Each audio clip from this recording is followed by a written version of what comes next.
The China and Africa podcast is brought to you in partnership with the Africa-China Reporting Project at Wits University in Johannesburg. The ACRP promotes balanced, considered reporting on Africa-China relations through innovative training programs held throughout the year. More information at africachinareporting.co.za.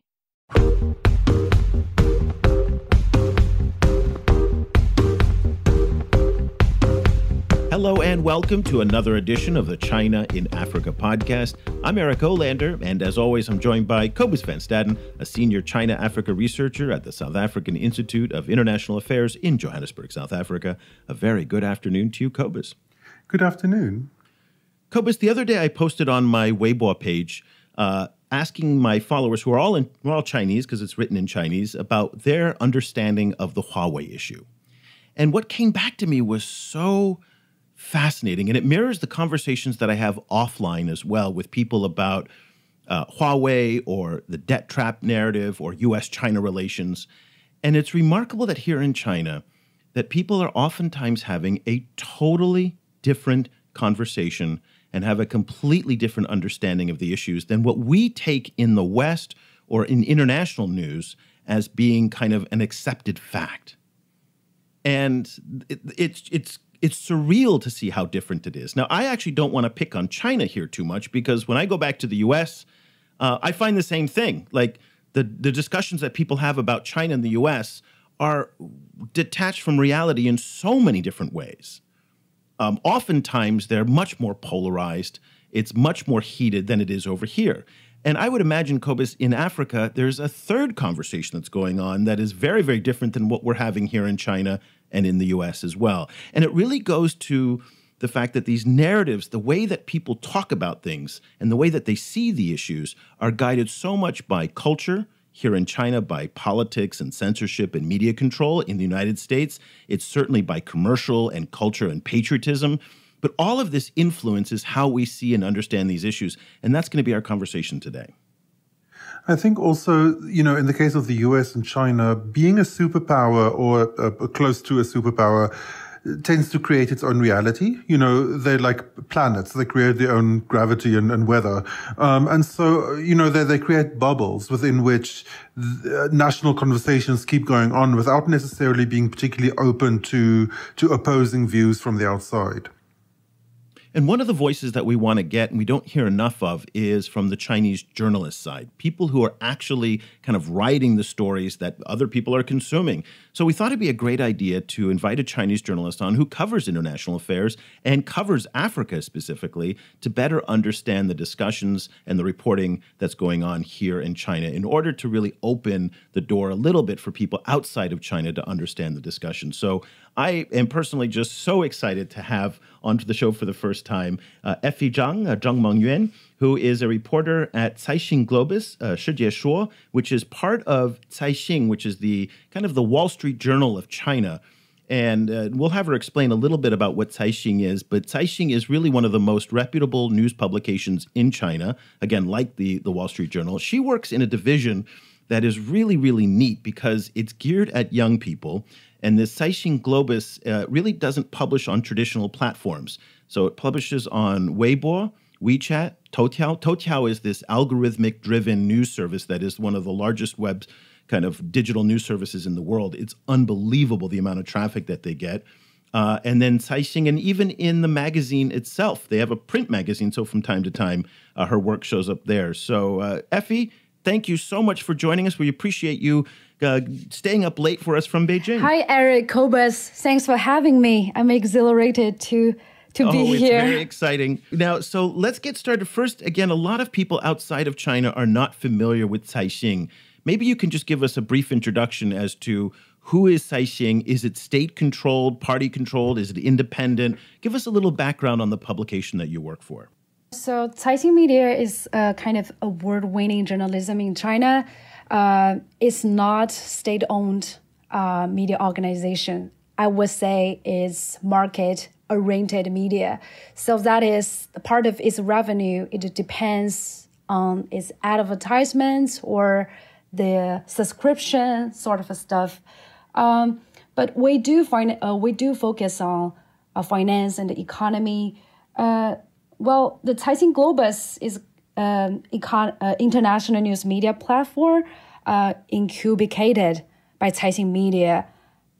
And, in your work, how often does Africa come up in your work and in Caixin's work as a whole? Because if you're working for market-oriented media in China, it's very hard for you to really focus on one region. So at my department, I kind of just covering all the global affairs for Chinese audiences. But I focus on Chinese economic undertakings overseas under the aegis of the Belt and Road Initiative, especially in Europe and Africa. So let's kind of talk about that a little bit, about your coverage and how you approach talking about this issue, because outside of China, so much of the discussion about Belt and Road, and particularly right now, where Italy just signed on to be in the Belt and Road, Kenya just signed a second round of agreements in science, technology, and education related to the Belt and Road. But all of that is framed by the United States in many respects that is challenging China on the Belt and Road. They are accusing China of engaging in what's called debt trap diplomacy, predatory lending. They are trying to discourage countries from signing on to the Belt and Road. Even Emmanuel Macron, the French president who Xi Jinping is visiting, he was raising concerns about the Belt and Road coming into Europe. But here in China, the Belt and Road is seen as something that is really something very exciting in many respects. It's the expansion of China. It's China going out, China expanding into the world and whatnot. So how do you reconcile, when you're doing your coverage, the controversies that exist outside and the perceptions of Belt and Road that are outside of China with some of the enthusiasm that exists inside of China, so that you can give your readers a more balanced picture of what's going on? Yes. I think my coverage just in the middle of the foreign media coverage and the state-owned media coverage. So I try to deliver kind of a fact-based what is going on with this debt trap narrative, to show a more detailed picture or specific projects or certain countries, what's there going on over there, to really show the nuanced about this debt trap diplomacy. And what kind of feedback do you get from either from your readers and your colleagues and your editors on how the issue is seen? So do they, do you get feedback in terms of there are these kind of misperceptions about how China is expanding into the world, or is it framed more as there's all of this kind of counter propaganda essentially, or like a kind of anti-Chinese discourse that's coming out? Well, I can talk about some of my personal experience to cover the debt trap diplomacy. Is that it's funny because initially I bump into the word debt trap diplomacy. Actually, it's from the Weibo feed from the public account of U.S. Embassy in Beijing, I think back in last July. If my memory serves me well, at that time, no Chinese reporters or scholars actually are talking about this, actually. So I find this idea relatively refreshing. Because you guys probably know the embassy post is based on a Harvard study, saying that the countries have become vulnerable to debt trap diplomacy. You guys already invited the authors to the show, so I will skip that part. But I just it's weird that I kind of witness the narrative just kind of blowing up and become such a big thing. And basically Chinese pundits and officials, they are defending that the debt trap narrative itself is a public opinion trap. So the Chinese MOVA like to repeat a sentence whenever they are asked about the questions of debt trap, which I can roughly translate it as some countries that questions about debt trap, which some countries' debt problems have a complicated historical background and a realistic situation.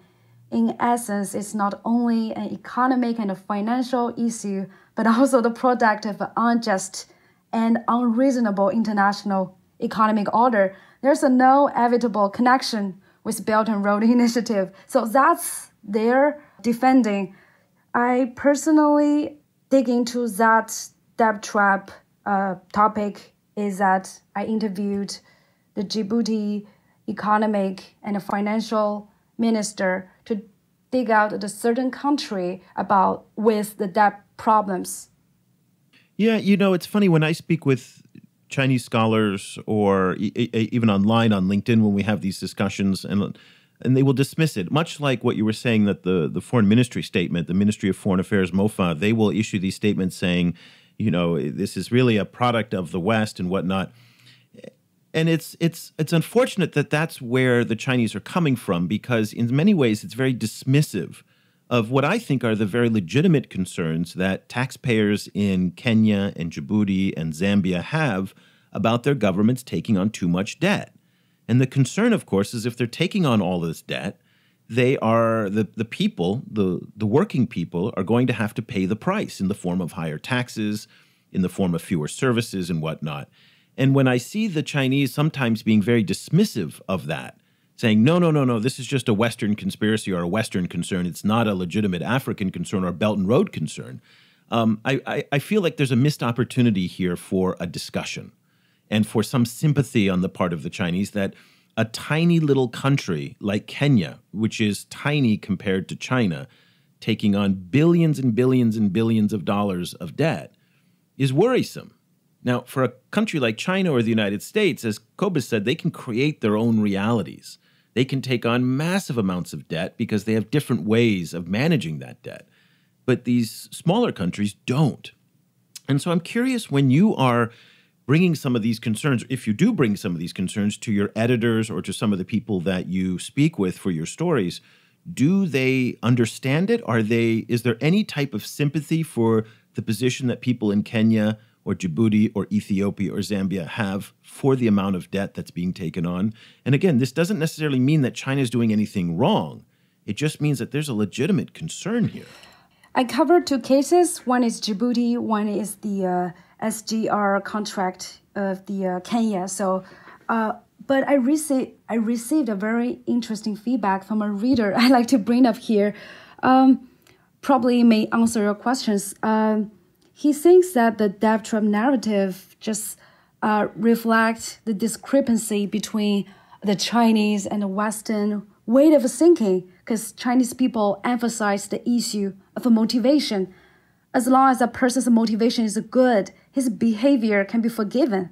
But Westerners, though I hate this word, but on the other hand, believe the motivation is inclusive and ever-changing, and that the only documented evidence is his behavior and the results or the effects of that behavior. So the Chinese tend to say that our subjective motivation are good, so we don't have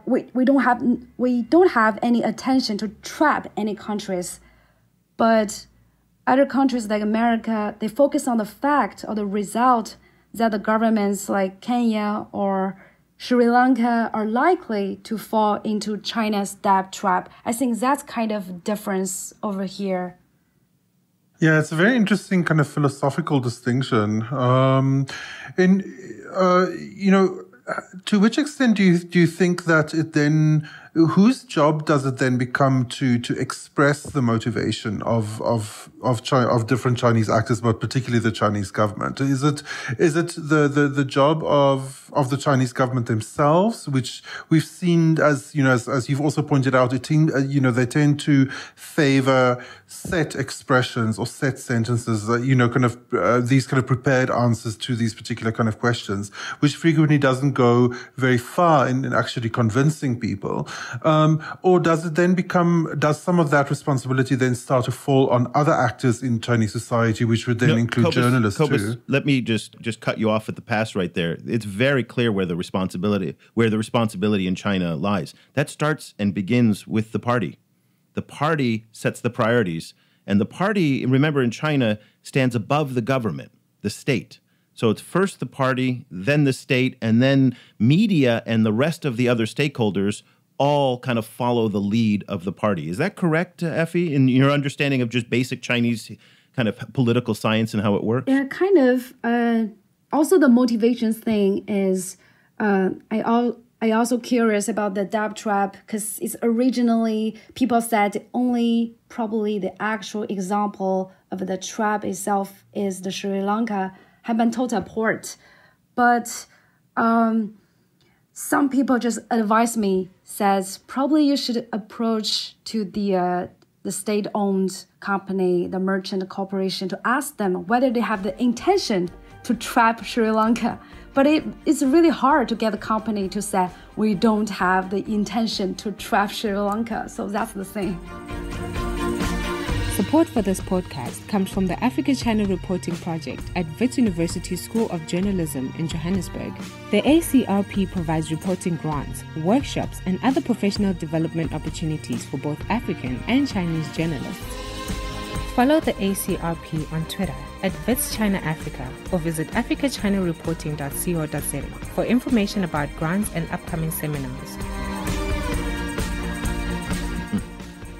You know, Cobus, it is so, and again, at the top of the show, I said we're having parallel conversations. I mean, they are completely disconnected from one another. And what's so interesting what Effy is talking about in terms of this idea of intention, because that really resonates with me as an American, where we think of ourselves as innately good. We are the force for good in the world. We mean well. And Americans oftentimes struggle with the idea that people don't like us. I mean, after 9/11, one of the biggest pieces of confusion among the body politic was, why would they do this to us? We are good people. Because our intentions are to bring democracy to the world, are to help the world. Again, we have this myth that we spend an enormous amount of our federal budget on international aid, when in fact we actually don't. It's about 1/1000th of the U.S. federal budget's on aid. But it's very similar, I think, Cobus, in this idea of intention. And I'd be interested as a media scholar what your thoughts are on that, on both comparing the American kind of mythology and then what you're hearing about the Chinese mythology related to intention. Yeah, I think, from a double outsider perspective, I think there's frequently quite a lot of overlap there. On both sides, there is frequently this idea that intentions were pure, and then the reality had some was a little bit more messy. In the case, I think, of the U.S., a lot of that is those are narratives that don't only come from government place. They come from a deep kind of cultural place, which includes sources like Hollywood, for example. The idea of like blowing up a city in order to save that city, for example, is part of a kind of narratives that one would see both in pop culture and then sometimes filtering up into kind of more official narratives as well. So I think it's very interesting to actually look at what some of the similarities are between those two, because again, like, they occupy such unique positions in the world. I think from the African side, you would frequently see Africa tends to think of itself a lot more as acted upon, rather than being a global actor. And I think there lies a very fundamental difference. The US and China are global actors, and therefore they need a set of stories that explain global acting. It's then interesting how those sometimes overlap, to the extent where, when we talked about movies like Wolf Warrior 2, for example, a lot of the style of something like Wolf Warrior 2 is informed by earlier US movies like Rambo. So those narratives are kind of in conversation with each other, I think. Quick question for you, Effy, talking about you mentioned about the SGR, the Standard Gauge Railway in Kenya, and one of the stories that you worked on was the contract. And so let me just refresh people on this, was that as part of the Standard Gauge Railway, it was revealed that the Port of Mombasa was going to be put up as collateral to pay or secure the loans for, not to pay, but to secure the loans for the Standard Gauge Railway. Now, in Kenya, and even in the United States and other places, this revelation was greeted with shock. I did not see it as shocking as a lot of other Americans did, because Kenyans have made it very, very clear that they do not want this to be aid or charity. And for countries that are not creditworthy, they have to put up something as collateral against a loan. And when you ask people the question, and I posed this question on LinkedIn, and I did not get any good answers from it. What does a country like Kenya do that does not have natural resources that it can use as collateral, like Angola or the Sudans? They have to put up national assets. And then we just didn't, the conversation didn't really go past that. But we never really got a Chinese perspective on this story. And you had the opportunity to speak with a Chinese expert on African investment law, Zhu Weidong, from the Chinese Academy of Social Sciences. And I'd be very curious to hear what his take on this story is, and what the Chinese take in general in your news coverage was on the issue of the Port of Mombasa and the loans for the standard gauge railway. So the expert I interviewed, he's from the Chinese Academy of Social Sciences. But I think he made some very good clarification to fill up the information gap, which I find necessary to the debate. As you mentioned, but I like to sum up the three main strident clauses about this revelation. So the first one is the China Exim Bank asked Kenya to give up state sovereign immunity on key assets like the Kenya Ports Authority. The second is any disputes on the loan would only be resolved in Beijing through an institution called China International Economic and Trade Arbitration Commission, and the proper law where conflicts occur would be Chinese law. And the third is confidential clause. That is without prior written permission from the lender, Kenya cannot make the deal public. I can go through them one by one, but I think the Zhu Weidong and me, it is worth point out that it is in the first place that all the clauses of the contract actually are the result of a mutual negotiation. Therefore, it is unfair to say that a single country has made unilateral concessions over the pack. The first thing is the sovereign immunity, because at present, there's two views on sovereign immunity in the RIME's international laws, because some countries stick to absolute sovereign immunity, like China, while some other countries apply to restrictive sovereign immunity, which means the immunity is restricted to claims involving states' public acts and does not extend to suits based on its commercial or private conduct. So it is important to point out that it's common for country to waive sovereign immunity in international business activities, especially for African countries, in order to get loans to build infrastructure or to attract investment to promote business.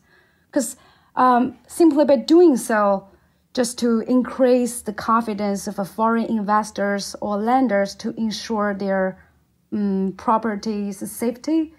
So from Zhu's point of view, Kenya has no clear legal provisions for sovereign community, but I think Kenya accepts the British system of the case law. Therefore, we can look through some previous cases. So Zhu looks through all the documents and he come to the conclusion that Kenya adopted the practice of restrictive immunity, which would be not granted if the government engaged in commercial activities. It can be seen that Kenya adopts the position of a restrictive community in practice. So concerning the first one, they don't think there's any wrongdoings by putting the key assets like the ports as the collateral, since the government want to involving in international business activities. The second is about the arbitration and proper law. I think Kenya has good reason to question that the agreement is based in Kenya and the railway is built in Kenya and assets we're talking about belongs to Kenya, right? So why the disputes are governed by Chinese law? Because from his point of view, in international commercial loan contracts, if the parties do not choose the law specifically, the law of a lender's country is normally the proper law in case of a dispute. So he thinks giving the exim bank is based in Beijing, so it's not really stealthy for China to ask the arbitration take place in Beijing. Also, Kenya concerns that China choose specific arbitration may result in unjust and partial outcome. But Zhu introduced to me that according to the arbitration rules of the CIETAC, the arbitration court usually consists of 3 arbitrators. The 2 parties could specific their own arbitrators, and the 3rd chief arbitrators could be jointly chosen by 2 parties. So the nationality here is not really a problem. So the Kenya could choose their Kenyan arbitrator, and the 3rd party could be from France, Australia, any country, if the 2 parties agreed upon. Personally, after talking to this, I think China is trying to figure out alternative arbitration solution to protect its interest in Africa. Since I think China got this kind of a trust issue with Western arbitration institutions, just can you imagine the China-Africa case is arbitrated in New York, Paris, and London? And probably for small African countries, they may be not able to afford the cost as well. So I looked through the FOCAC framework. The FOCAC is actually working on improving the mechanism of a China-Africa joint arbitration, because China and Africa will implement the mutual plan for arbitrators and set up joint arbitration center. I think the release by the June last year, Shanghai, Johannesburg, Beijing, Shenzhen, Nairobi centers of the China-African Joint Arbitration Center has already been announced. And another thing Zhu pointed out is that how China deal with the investment disputes in Africa, because generally the resolution is regulated by 3 means. One is bilateral investment treaties, and the second is investment law of the host countries, and the third is investment contracts between investors and the host states. So as a region that gains development by absorbing a large amount of foreign investment, African countries and foreign investment inevitably have a lot of investment disputes. So China definitely puts a lot of attention on this. So there's a number I just gathered. It says China and Kenya actually signed a bilateral investment protection treaty back in 2001. Which provided attribution details, but the treaty never came into force. Actually, in fact, China and African countries have signed 34 bilateral investment protection treaties, of which just 18 have come into force. And the last one is about the confidential clause, because a lot of my friends working on the Africa infrastructure, they are saying it's pretty conventional, a regular practice, because many people may argue that multilateral institutions like World Bank and AIIB, the financing terms of loans to sovereign governments are publicly available.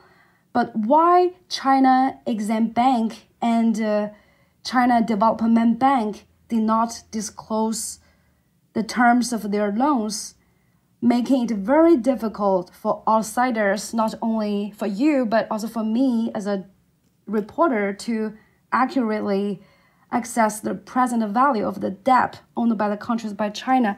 So some of my friends just bring it up and saying that because most of the bilateral development institutions in Europe and Africa, they are OECD, DSA members, but because we know which they have this kind of a requirements on transparency for low terms, but China is not part of DSA, so China just don't think it's obliged to disclosure. Isn't that amazing to see the difference in approach between the Chinese and the Western and the African side? I mean, what you've just described is so different than pretty much anything we hear in the day-to-day discussion of China-Africa relations. I mean, it's just, I find it absolutely remarkable, the level and how much detail there is. Cobus, I mean, it's just such a different conversation. I mean, and how much of it is framed with the West always present. Yes. So much of what you've said, Effy, is always in reference to the OECD, which is inherently a Western organization, or as you talked about, arbitrage in New York, London, or Paris is a Western kind of context. It's absolutely fascinating. Effy Zhang, you guys have to follow her on Twitter. She is really just a demon on Twitter. It's amazing. She really brings lots of great stories on Twitter. Effy, what is your Twitter handle that people can follow if they want to stay in touch with you and get to know you a little bit? My Twitter handle just EFFY ZHANGMY. I, again, cannot recommend it enough. And you hear that she brings a very distinctly Chinese view of the world for her Chinese readers. Effy is a international and global affairs reporter at Caixin Globus, 世界说. Again, that does reporting on Weibo, WeChat, Toutiao, Caixin, all the different digital platforms in China for largely a millennial young audience who is engaged and interested in international affairs. She is thoughtful, she is really engaged, and she's thinking about these issues in ways that I think, again, many people outside of China are struggling to understand in terms of how do the Chinese approach these issues, which are radically different than the normal discourse in the United States, in Africa, and certainly in Europe. Effy, thank you so much for joining us. We really appreciate it. Your insights were just, absolutely fascinating. We really appreciate it. Thank you. The honor is mine. So there you have it, Cobus. I said at the beginning of the show, there's a different conversation going on over here in China, and boy, is there a different conversation going on. And it's interesting, and I mentioned this briefly, that, how much of the West hangs over this conversation. That they are, when we brought up this issue of, is there sensitivity and concern for Kenyan taxpayers, Zambian taxpayers? It was interesting. Her response was, and I think the government's response here and the party's response is, well, no, that's a Western conspiracy and a Western concern. And I think, gosh, if I was, and I am not, let me just put it on the record, I am not a paid consultant for the Chinese Communist Party or the Chinese government, but if I were, this is what I would say, have a little sympathy. People, I mean, this is scary stuff when Kenya is borrowing so much money. And when Wang Yi was in Ethiopia, I think it was a few weeks ago, and he just brushed off the issue. And he said, this is not important. We did not invent debt in Africa. I think that was a missed opportunity on the Chinese foreign minister's part to really talk about saying, we understand that this is a worrisome thing. And in part because China itself borrowed heavily in the 1970s. In that, a lot of it was grants from Japan, but it eventually became loans. China was in a very precarious state itself 30, 40 years ago. And it can leverage that experience to be able to build credibility in Africa to say, we know what you are feeling because we too went through the same development stage not that long ago. But they are, I cannot emphasize this enough, tone deaf to that argument.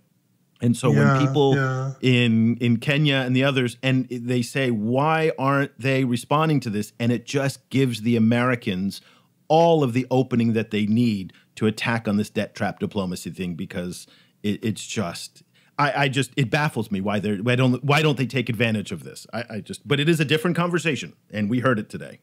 Yeah, it's a completely different conversation. It's also a different conversation, I think, in the way, in the sense that the West, so how is it? It's difficult to say this in a way that doesn't sound like I'm just like kind of criticizing the West. The West, because it stands for, because it has so much invested in these the values of kind of transnational transparency and openness, and for that reason, it tends to be again, it's a story of intention versus acting, right? Because the West is so much involved, so much invested in standing for some of these values, they tend to forget how Western debt impacted Africa before, So part of why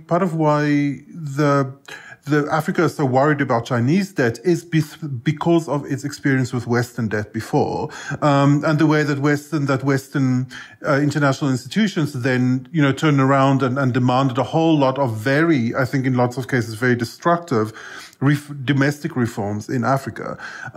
But there's also from the Western side in worrying and worrying about the debt trap issue and criticizing China for imposing all of this debt, there isn't a lot of acknowledgement of that history, which also gives this kind of eerie feeling of the West kind of being kind of on Mount Olympus, kind of, and wringing its hands on these, about the problems of mortals, rather than also acknowledging how certain realities in Western economic history led to certain impacts in Africa.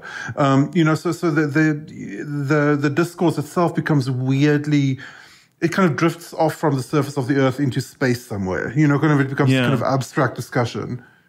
I was thinking about a point that you made last year when you wrote for a German magazine, and you said China robs Europe of its narrative in Africa. And Europe has for a long time taken this role as the paternal protector of Africa. Again, that's the mythology that they tell themselves, but it's in the European sphere of influence, and they know what's best for Africa.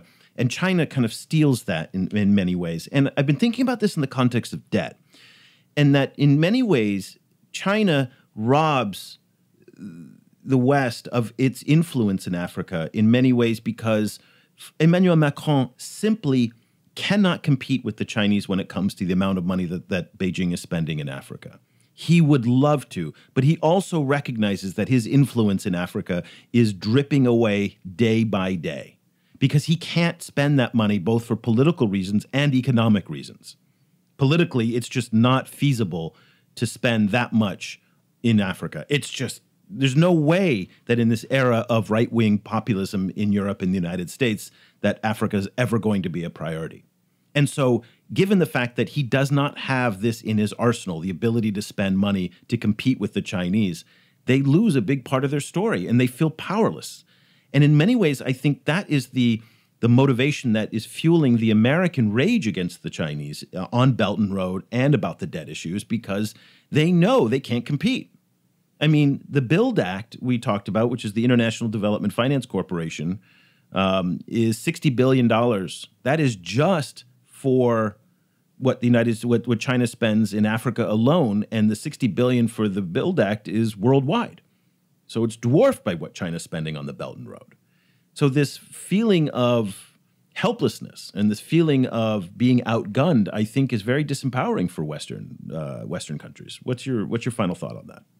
Yes, I agree, and of course, it comes with so much kind of narrative preloaded, in terms of the way that the West thinks of itself in relation to Africa, not only in terms of narratives of helping Africa, but also in the way that it defines itself in relation to Africa. So in so many ways, the West thinks of itself in ways that are the not Africa. You know, like Africa becomes this perennial kind of counterexample, you know, so, you know, for example, if you wanted to say, for example, like where you see that so frequently, you know, recently in discourse around the Trump administration, where people are complaining about about corruption in the Trump administration, saying that, oh, the Trump administration is turning America into, quote, a banana republic, right? Which obviously has a Latin American background, but that idea of the dysfunctional, quote unquote, third world state, you know, that isn't us, that we have to kind of guard against, and that we have to try and help those poor people to get out of that situation. That is such a fundamental thing in the way that I think the US, Europe, Canada, and so on think of themselves in relation to the rest of the world, or uses the rest of the world to understand who they are. That once that narrative starts getting disrupted, and once those countries seem less interested in engaging with the West, or less, you know, kind of having more attractive partners than the West, that starts, I think, also fueling this kind of crisis of confidence. So what we tried to do today is, again, to bring the Chinese voice into this conversation, because we don't really hear much of this. What we're going to do over the next few weeks and months is to try and bring voices that you don't hear very often, but are so critical to understanding, because I personally believe we are talking past each other. And I'm really, really excited that coming up in a few weeks, we're going to have Colonel Chris Wyatt, who is the Director of African Studies at the U.S. Army War College in the United States. And he is going to bring a very distinct Trump/conservative worldview. Again, it is a narrative and a story that a lot of us don't fully understand, much the same way that Effy's point of view and what Effy's world that she works in with her sources and her audience and her editors is totally different than what we're talking about in Africa, the US, and Europe as well.